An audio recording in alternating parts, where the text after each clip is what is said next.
I came to the conclusion that the Federal Reserve needed to be abolished for 7 reasons, actually, and I'd like to read them for you now. I've stated them in rather concise terms. Hopefully they'll have some shock value so you can remember them. And here they are. First of all, it is incapable of accomplishing its stated objectives. 2, it is a cartel operating against the public interest. 3, it is the supreme instrument of usury. 4, it generates our most unfair tax. 5, it encourages war.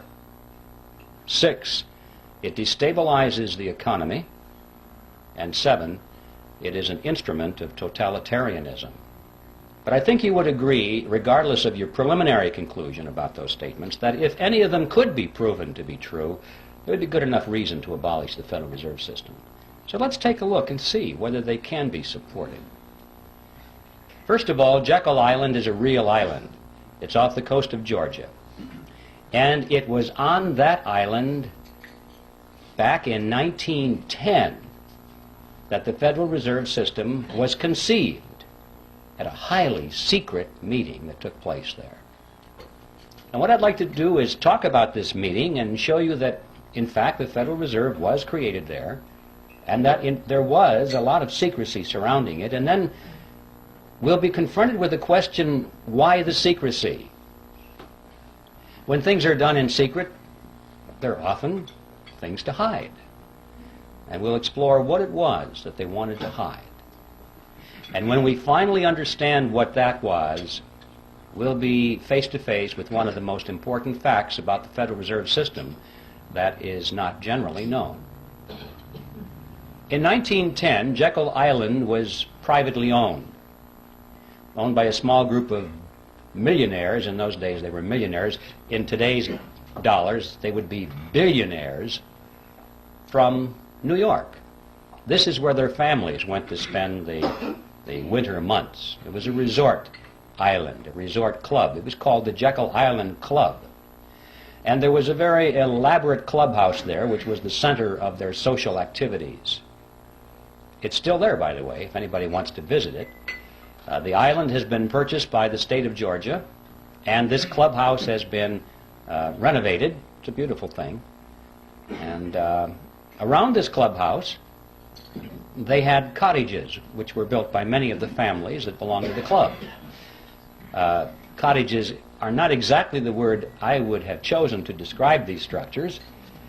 I remember on taking the tour through one of them, the guide said that there were 14 bathrooms in that cottage.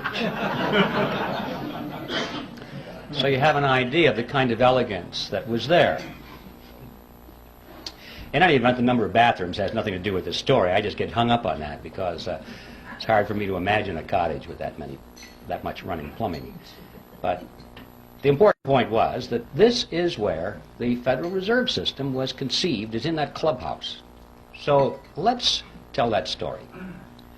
It all began in November of 1910 when Senator Nelson Aldrich sent his private railroad car to the New Jersey Railroad Station, where there it was in readiness for the arrival of himself and 6 other men who were instructed to come under conditions of great secrecy. For example, they were told to come one at a time, not to be seen together, not to dine together on the night of their departure. If they had arrived at the same time, they were instructed to pretend as though they didn't even know each other. They were to avoid newspaper reporters, because these were well-known men, and had they been spotted by reporters, which often frequented the railroad station, especially had they been seen together, many questions would have been asked. One of the men carried a shotgun in a big black case, so that if he had been asked where he was going, he was prepared to say that he was going on a duck hunting trip. And the interesting thing about that little piece of the history is that this man, we find out later from his biographer, never fired a gun in his life. He even had to borrow that shotgun in order to participate in this deception.